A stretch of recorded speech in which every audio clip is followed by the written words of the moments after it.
nakaraan nga ay nagbabalak na ako magsaging konyelo dahil sobrang init na ng panahon pero nauwi yan sa turon.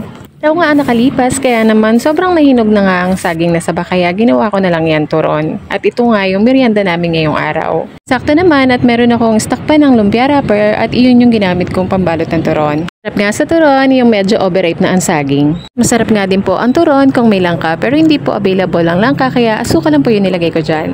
Dahil nga ang plano ko talagang lutuin ay saging konyelo na nauwi sa turon kaya naman naisipan ko na lang maglagay ng ice cream sa ibabaw. Sa part ito, medyo nag-struggle ako sa paglagay ng ice cream sa ibabaw ng turon kasi dumudulas. Heto nga at mas naging espesyal itong ginawa kong turon na nilagyan ko na ng ice cream at gumawa pa ako ng special caramel sauce. Mabilis na nga lang ang paglalagay ko ng caramel sauce bukod sa hindi pa nga yan typeable dahil kakaluto ko lang, yung ice cream ay sobrang natutunaw na rin dahil sobrang init.